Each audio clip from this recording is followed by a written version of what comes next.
పేదలకు సమృద్ధిగా సంక్షేమ పథకాలు అందించిన ఘనత ముఖ్యమంత్రి వైఎస్ జగన్మోహన్ రెడ్డికే దక్కుతుందని బద్వేల్ ఎమ్మెల్యే డాక్టర్ సుధా పేర్కొన్నారు.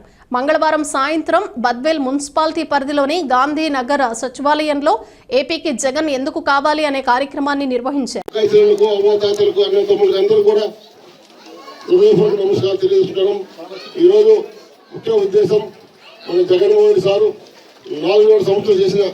సంక్షేమ కార్యక్రమాల గురించి అభివృద్ధి గురించి మనం ఏం చేసినాం ఇంతకుముందు 2014 నుంచి 19 దాకా మళ్ళీ రాబోయే ఎన్నికల్లో మనం మన పార్టీని కానీ మనం ఇక్కడ పోటీ చేసేటువంటి మన అభ్యర్థి సుధా మేడం గారిని కానీ ఒక సందేశాన్ని ఇవ్వడం జరిగింది.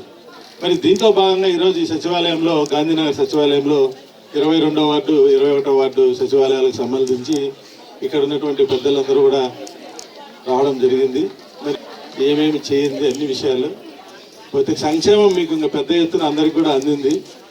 అది ఇక్కడ క్లియర్గా 27 కోట్ల రూపాయలు ఇవ్వడం జరిగిందని కూడా ఈ పేపర్ మూలకంగా కూడా మీ అందరికి కూడా తెలియజేయడం జరుగుతూ ఉంది. ఈ సచివాలయ పరిధిలో చేసిన ప్రజలందరికీ ఎందుకంటే ఇంకా ఎలక్షన్స్ దగ్గర వస్తున్నప్పుడు ఏ విధంగా ఈ తప్పుడు రాతలు రాస్తున్నారు. ఒక విధంగా చెప్పాలంటే నిజమే కదా. మనం ఆ రోడ్డు అంత పెద్ద రోడ్డు మనం ఇంతకుముందు చూసామమ్మా. ఎంత స్టార్ట్ చేసిన తర్వాత వెహికల్ వెళ్ళాలంటే మా వెహికల్ మేము ఇబ్బంది పడేవాళ్ళం. రాజగోపాల్ రెడ్డి అన్నకి ఎన్నోసార్లు చెప్పిన అన్న తొందరగా వేయాలా రోడ్డు వచ్చేదానికి పోయేదాన్ని.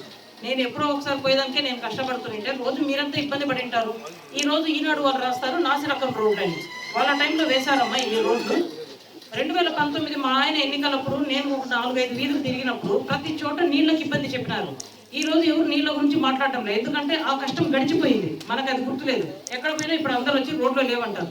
రోడ్లు మునుపటి కంటే ఇప్పుడు ఇందాకే రాజగోపాల్ రెడ్డి అని చెప్పినారు, మన మున్సిపాలిటీ మొత్తంలో 50 కోట్లకు రోడ్లు వేయడం జరిగింది. మిగిలిన రోడ్లు కూడా త్వరలోనే వేస్తాం. ఇంత వేసినాం కదా, మీరు ఆ చిత్తశుద్ధిని గమనించాలి. తర్వాత ఇప్పుడు ఇంతవరకు అన్న వాళ్ళు అన్ని విషయాలు మీకు డీటెయిల్గా చెప్పారు. నేను ఆ ఈనాడు ఒక ఎగ్జాంపుల్ మాత్రమే చెప్తున్నా. ఎందుకంటే రేపొద్దున మనం కూడా మాట్లాడేప్పుడు ఈ ఎవరైతే ఇట్లా నెగటివ్ మాటలు మాట్లాడుతూనే ఉంటారు అనమాట. అయితే మన కళ్ళెదురుగా జరిగే వాటి గురించి తప్పుడు మాటలు రాస్తున్నప్పుడు ఇంకా వాళ్ళు రాసిన మిగతా వాటిలో నిజం ఎంత ఉంటుంది అనేది మనం ఆలోచించాలి. అందుకని మీరు గుర్తుపెట్టుకోండి, ఈ రోజున మనకు హాస్పిటల్ పోండి, మీరు 2 అడుగులు వేసి హాస్పిటల్కి పోండి. ఇంతకుముందు ఎట్లుంది మన గవర్నమెంట్ హాస్పిటల్, ఈ రోజు ఎట్లుంది, ఎంతమంది మనకు వైద్యులు ఉన్నారు, హాస్పిటల్ ఎట్లుంది, మీకు సేవలు ఎట్లా ఉన్నాయి. మనకు అర్బన్ హెల్త్ సెంటర్స్ వచ్చినాయి, మున్సిపల్ ఆఫీస్ వచ్చింది. ఇవి ఒకటే కాకుండా మీకు సచివాలయం వచ్చింది. మీరు గడప దాటి బయటికి వెళ్లకుండా మీకు ప్రతి సంక్షేమ పథకం మీ ఇంటి దగ్గరికి వాలంటీర్ వ్యవస్థతో కానీ మీకు సచివాలయం సిబ్బందితో కానీ అన్నీ మీరు ఈజీగా జరిగిపోయే విధంగా మీకు అన్ని ఏర్పాట్లు జగన్ అన్న చేశాడు. అవునా కాదా? మనం ఏమన్నా ఇంతకుముందు మాత్రం ఆఫీసుల చుట్టూ తిరుగుతున్నామా? కాబట్టి ఇవన్నీ గుర్తుపెట్టుకోండి. ఈరోజు నిన్న ఆరోగ్యశ్రీ కార్డ్స్ ప్రోగ్రామ్ లాంచ్ అయింది. ఇంతకుముందు 5 లక్షల పరిమితే ఉన్నది, 25 లక్షలు చేసినారు జగన్ అన్న. దీంట్లో క్యాన్సర్ లాంటి భయంకరమైన వ్యాధులకు ఎంత కాస్ట్లీ ట్రీట్మెంట్, అసలు క్యాన్సర్ ట్రీట్మెంట్, ఆ కాస్ట్లీ ట్రీట్మెంట్స్ 25 లక్షల పరిధి కూడా తీసుకొచ్చినారు. ఈవెన్ గుండె మార్పిడి కానీ లేకపోతే బోన్ మ్యారో ట్రాన్స్ప్లాంట్లు కానీ ఇవన్నీ సూపర్ స్పెషాలిటీ ట్రీట్మెంట్స్ అన్నీ కూడా తీసుకురావడం జరిగింది. దయచేసి ఇవన్నీ గుర్తించండి, గమనించండి. ఎందుకంటే జగన్ అన్న ఊరికే మాటలు ఏది చెప్పలేదు, ఏం చెప్పినా ప్రతి ఒక్కటి చేసుకుంటూ వస్తున్నాడు. కానీ ఈ తప్పుడు వార్తలు రాసే పత్రికలను దయచేసి నమ్మొద్దండి. వాళ్ళు ఇంతకుముందు గతంలో మనం అధికారం ఇచ్చినా వాళ్ళు ఏం చేయలేం మీకు. ఈ రోజు మీరు జగన్ అన్న నమ్మి ఓటేసి గెలిపించినారు. జగన్ అన్న అదే విధంగా మీకు ఏ విధంగా చెప్పాడు, అక్క చెల్లెమ్మలకు నేను ఆర్థికంగా వాళ్ళకు భరోసా ఉంటానని చెప్పినాడు. అంతకుముందు మనం డ్వాక్రా మహిళలు చూస్తే ఒక 60-70% గ్రూపులన్నీ డిగ్రేడ్ అయిపోయినాయి. ఈ రోజు మనం 98% గ్రూప్స్ అన్ని ఏ గ్రేడ్లో ఉన్నాయి. ఈ విషయం మనం అందరం గర్వంగా చెప్పుకోవాలి. ఎందుకంటే ఈరోజు మహిళల చేతిలో డబ్బులు ఉన్నాయి. అవునా కాదా చెప్పండి. ఈరోజు మనకు ప్రతి సంక్షేమ పథకం మన పేరు మీద పెట్టాడు జగన్ అన్న. ఇవన్నీ గుర్తించండి. పిల్లల చదువుకు మన పిల్లలకి ఏమైనా ఓట్లు ఉన్నాయా చెప్పండి. ఆ 5,000 స్కూల్స్ని నాడు నేడు కింద డెవలప్ చేశారు. ఇవన్నీ మీరు గమనించాలి. ఎందుకంటే మనకు ప్రతి విషయంలో కూడా వైద్యంలో కానీ, విద్యలో కానీ, ఎంప్లాయ్మెంట్లో కానీ, ఉమెన్ ఎంపవర్మెంట్ స్త్రీల సాధికారతలో కానీ ప్రతి విషయంలో జగన్ అన్న చిత్తశుద్ధి చూపిస్తున్నాడు.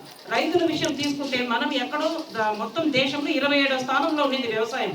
ఎందుకంటే గత ప్రభుత్వం అలా ఉండింది వాళ్ళ వ్యవహారం, వ్యవసాయం దండగాని వాళ్ళు అన్నారు. ఈ రోజున జగన్ అన్న ఉచిత కరెంట్ ఇవ్వడం కానీ, ఆర్బీకే సెంటర్స్ పెట్టడం కానీ, ప్రతి విషయంలో కూడా మనకి ఇన్పుట్ సబ్సిడీ కానీ, ఈ రైతు భరోసా అమౌంట్ ఇవ్వడం కానీ ప్రతిదీ కూడా టైం టు టైం క్యాలెండర్ ప్రకారం జరిగిపోతుంది. ఇవన్నీ గమనించండి. ఈ రోజు మనం దేశంలోనే 6వ స్థానంలో ఉన్నాం. ఇదే కాకుండా ఈ మధ్య మనం ఎక్కడ పోయినా వింటుంటాము ఉద్యోగాలు ఇవ్వలేదని. అంతకుముందు గత ప్రభుత్వం వాళ్ళు ఎన్ని ఉద్యోగాలు ఇచ్చారమ్మా?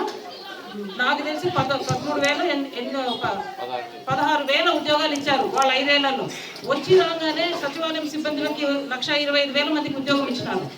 ఓన్లీ మెడికల్ దాంట్లోనే 58,000 మందిని తీసుకున్నారు. గతం ఎప్పుడూ లేదు. మీరు ఏ పిహెచ్సికి పోండి, 2 డాక్టర్లు ఉన్నారు. ఇంతకుముందు ఎక్కడైనా డాక్టర్లు ఉన్నారా? ఈరోజు పోతే ఎక్కడ పోయినా మీకు డాక్టర్లు ఉన్నారు. ఇవి ఒకటే కాదు, ప్రతి విషయంలో కూడా ఎంప్లాయ్మెంట్